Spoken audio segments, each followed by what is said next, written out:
Hello friends. आज का topic है कोरोना का 2 लाख का बिल जिसमें दवाई थी नील। तो ये मेरी आप बीती है। अभी पिछले महीने 24 मार्च को मेरा कोरोना का रिज़ल्ट आया तो पता चला कि मैं पास हो गया, यानी कि पॉजिटिव पाया गया। तो सभी लोगों को बहुत दुख हुआ। हालांकि मुझे विश्वास था कि मुझे ज़्यादा कोई दिक्कत नहीं है, क्योंकि बहुत दिनों से कोरोना के खिलाफ एक अपना खुद की तैयारी कर रहा था। पर खैर, कोरोना एक बड़ी बीमारी है, तो 1% डर तो मुझे भी लग रहा था, और दुनिया को तो और घर वालों को तो बहुत ही ज़्यादा लग रहा था। वो तो 100% डरे हुए थे। तो इसी बीच में मैं जहाँ रहता हूँ तो वहाँ से निकाल के मुझे हॉस्पिटल में भर्ती कर दिया गया। हालांकि मैं जाना नहीं चाहता था, और हॉस्पिटल देख के तो मैंने कई बार बोला कि भैया मुझे वापस ले जाओ, पर खैर अभी जब कोरोना हो जाता है तो आपकी मर्जी चलनी बंद हो जाती है और आप सरकारी मर्जी और बाकी लोगों पर निर्भर हो जाते हो। तो ये जो 2 लाख का बिल है, आज इसका विश्लेषण करेंगे। मैं नाम नहीं बताऊंगा अपना भी, और हॉस्पिटल का भी, और बाकी सब चीज़ों का। तो इस बिल में आप देखिए कि सबसे पहले इसका डिस्क्रिप्शन है ward twin bed non AC. ठीक है, यानी कि मैं नॉन एसी रूम में था और ट्विन शेयरिंग बेड था, मतलब ट्विन शेयरिंग रूम था और 2 लोग एक रूम में रहते थे। दूसरे वाले सज्जन की हालत बहुत ख़राब थी और डॉक्टर्स ने उनको ग्लूकोज पे रखा हुआ था। और मैंने एक चीज़ ऑब्जर्व की कि ना तो उनको कोई विटामिन की गोली दी जा रही थी, ना उनको किसी प्रकार के ताकत के injection like B complex injection, या उनको वॉमिटिंग की शिकायत हो रही थी बार बार, तो वॉमिटिंग की दवाई उनको ओरली खिलाई जा रही थी। जबकि अगर आप कोई चीज़ ग्लूकोज के थ्रू किसी को दे रहे हैं तो ग्लूकोज में आप इंजेक्शन डाल दो, क्योंकि अगर आप ओरली किसी को कोई दवाई दे रहे हो और उसको उल्टी आ रही है तो वो तो उसको भी उल्टी कर देगा। तो उनकी हालत ख़राब थी। खैर, मैं भगवान की कृपा से और बाकी इस देश के ज्ञान की वजह से ठीक ठाक हालत में था। तो जैसा मैंने बताया कि मैं ट्विन नॉन एसी रूम में था, तो ज़रा पहला लाइन देखेंगे तो इन्होंने जो चार्ज किया है वो चार्ज किया है सिंगल रूम एसी। तो 8 दिन में था तो 5,000 के हिसाब से। तो यानी कि पहली चीज़ तो नॉन एसी रूम का एसी रूम के हिसाब से चार्ज किया हुआ है। अब उसके बाद आप ज़रा गौर फरमाइए कि वहाँ पे कम से कम 50 मरीज रहे होंगे, और जो भी डॉक्टर राउंड पे आते थे, क्योंकि मेरा सिम्टम्स नहीं थे, मेरे पास 3 मिनट भी उन्होंने पर डे नहीं गुजारा होगा, पर इन्होंने डॉक्टर्स का 3,000 रुपीज़ पर डे का विजिट काउंट किया है। तो इस हिसाब से 24,000 रुपये हो गए। तो अभी तक 52,000 रुपये हो गए। अब इसके बाद थोड़ा और नीचे आएंगे तो आप देखेंगे कि डाइट चार्जेस, जिसमें मुझे सुबह एक डोसा, दिन में 3 चपाती, और शाम को फिर डोसा, क्योंकि मैं नॉर्मली बाकी चावल वगैरह नहीं खाता हूँ, तो ये सब देते थे। तो एक दिन का 1,000 रुपये, यानी कि 8,000 रुपये 8 दिन के हो गए। अब इन्होंने एक मज़ेदार चीज़ की है कि ट्रांसपोर्टेशन चार्जेस लगा रखे हैं 500 500 500 3 दिन। मैं बेड पे था, मतलब मैं कहीं गया नहीं, क्योंकि कोरोना पेशेंट को वार्ड में जाने के बाद कहीं पे भी जाने की अनुमति नहीं होती है। तो हर रोज़ के 500 रुपये अलग लगा रखे हैं। रजिस्ट्रेशन चार्जेस भी हैं 150 रुपया। चलिए, इतने बड़े बिल में 150 रुपये तो कहीं भी कोई दिक्कत नहीं है। इसके बाद डॉक्टर का प्रोसीजर फ़ी। डॉक्टर की प्रोसीजर फ़ी क्या है वो मैं कभी समझ नहीं पाया। 9,000 रुपये ले लिए। डॉक्टर के पास कोई दवाई नहीं थी। डॉक्टर ने जो दवाई दी वो नीचे आपको मैं दिखाऊंगा। तो 9,000 रुपये प्रोसीजर के थे। अब पता नहीं किस चीज़ का प्रोसीजर उन्होंने किया। इसके बाद ड्यूटी डॉक्टर के पर डे के 1,000 रुपीज़ के हिसाब से 8,000 रुपये हो गए। अच्छा, अब जब मैं रूम में पहुंचा तो उससे पहले इन्होंने फ्यूमिगेशन किया होगा, तो फ्यूमिगेशन चार्जेस के 2,500, यानी कि जिस केमिकल की कॉस्ट 25 रुपये है उसे डालने के लिए 2,500 रुपये।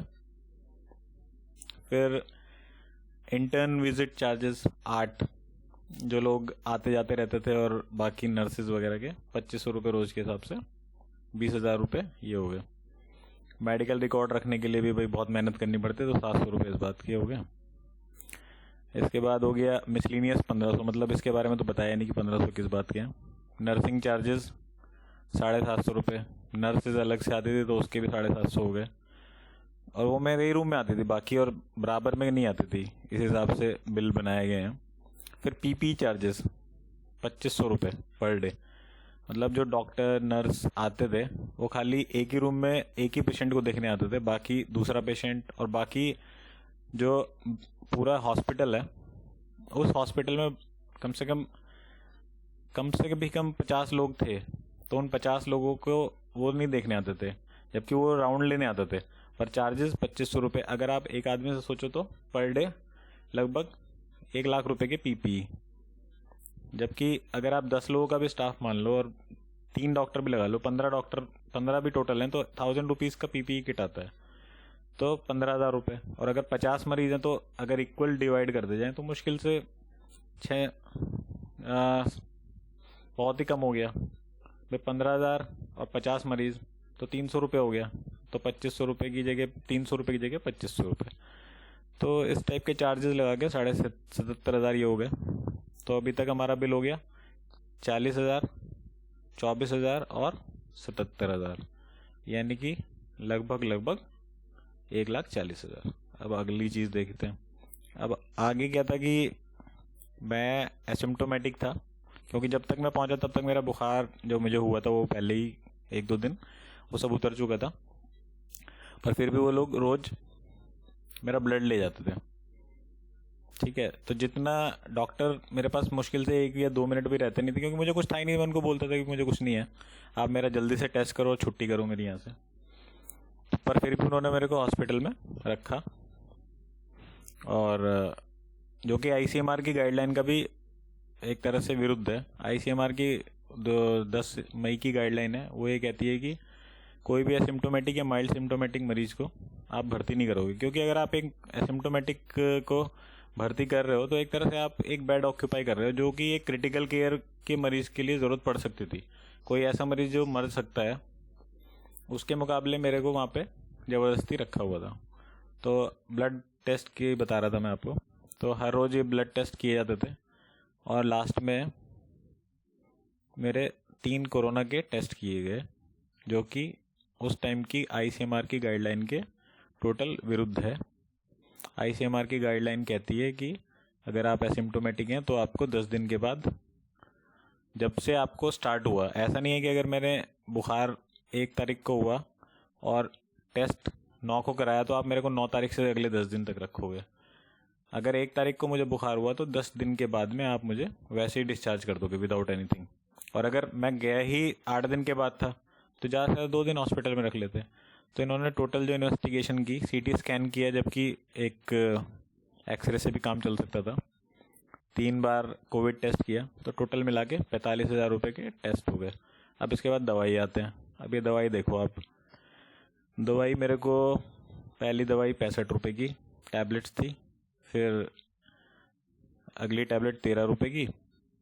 अभी एक कोरोना का गाउन ₹600 का डाल दिया इन्होंने, जबकि मैं एक ही बार जब चेस्ट के सीटी स्कैन के लिए गया था तभी मेरे को दिया था, जबकि दूसरी बार मैं फिर वहाँ से ठीक होके निकला हूँ। तो 2 डाल रखे हैं ₹600 के। तो अभी तक दवाई हुई है सिर्फ ₹68 और ₹13, यानी कि ₹81 की। इसके बाद जो सिरिंज जिससे रोज़ मेरा ब्लड लेके जाते थे उसके जोड़े हुए हैं, तो 83 की दवाई। उसके बाद ये फिर डॉक्सोलिन टैबलेट आई है ₹15 की, और फिर इसके बाद आई इजी फिक्स ग्लव्स। पता नहीं कौन से ग्लव्स इन्होंने यूज़ किए थे मेरे लिए, जबकि मेरे को कभी नहीं दिए गए। इसके बाद मोन्टस टैबलेट आई ₹100 की। फिर मास्क के N95 मास्क के 2 इशू दिखाए हुए हैं। नेक्स्ट प्रो टैबलेट है ₹80 की। इसके बाद फिर अगर हम देखें तो सुग्राफिल का जो 200 ml का है, ये ₹150 का इन्होंने मुझे दिया था। फिर वैनफ्लोन 20 ग्राम्स, ये ₹214 का है। फिर बेड शीट के लगा रखे हैं, कोरोना किट लगा रखी है, बेड शीट, कोरोना गाउन। पता नहीं मैं कहाँ पे गया, मुझे खुद भी पता नहीं है कि ₹300 की इन्होंने कब मेरे को लगा दिए। फिर ग्लव्स सर्जिकल, मेरे को तो ज़रूरत पड़ी नहीं है ग्लव्स की वहाँ पे। फिर कोरोना किट फिर एक जोड़ दिया, फिर ग्लव्स फिर लगा दिए गए। भाई जब आपने ऊपर, अगर ये ग्लव्स मेरे लिए नहीं है, क्योंकि मुझे तो ज़रूरत नहीं है, मैं तो वहाँ पे लेटा हूँ, तो अगर ग्लव्स या कोई भी चीज़ है वो पीपीई किट का पार्ट है, वो आपने ऑलरेडी पैसे जोड़ रखे हैं ऊपर, तो फिर आपने जोड़ दिया। अब ये टैबलेट आई है 8 रुपये की, और फिर ये टैबलेट आई है डॉक्सोलिन टैबलेट 11 रुपये की, फिर मॉन्टेवॉक 65 रुपये, नेक्स प्रो 59, फिर बेडशीट, कोरोना गाउन, फिर फेस मास्क 3, जबकि मुझे सिर्फ 2 ही फेस मास्क दिए गए वहाँ पे, वो भी 3 प्लाई तो मुझे दिए ही नहीं गए, 3 प्लाई तो मैं अपना लेके गया था। 2 फेस मास्क मेरे को वीनस के दिए गए थे, उससे पहले भी N95 मास्क जोड़े हुए हैं। इसके बाद नाइट्राइल ग्लव्स, शू कवर की मुझे कोई ज़रूरत नहीं थी क्योंकि मैं कहीं गया ही नहीं हूँ अपने रूम से बाहर। कोरोना किट फिर जोड़ दिया। इसके बाद ये टैबलेट 8 रुपये की एटी1 और डॉक्सोलिन 11 रुपये की, फिर ग्लव्स जोड़ दिए। तो ऐसे कर करके इन्होंने लगभग 17,000 रुपये का बिल बिठाया है, जिसमें लगभग दवाइयाँ मुश्किल से 1,000 रुपये की थी। तो हमारा टोटल जो बिल बैठा वो था 2,05,000 का, और 2,05,000 में दवाई जो है वो मुश्किल से मेरी 1,000 रुपये की थी। बाकी आपने देखा कि किस प्रकार से लोगों की लुटाई चल रही है। तो आपसे अनुरोध है कि घर पे रहें, कोरोना से बच के रहें, और कोरोना हो जाए तो घबराने की आवश्यकता नहीं है। कोरोना कोई बहुत खतरनाक बीमारी नहीं है। अपना रेस्पिरेटरी सिस्टम स्वस्थ रखें। इसके संबंध में मैं अगली वीडियो बनाऊंगा। तब तक के लिए धन्यवाद। Thank you.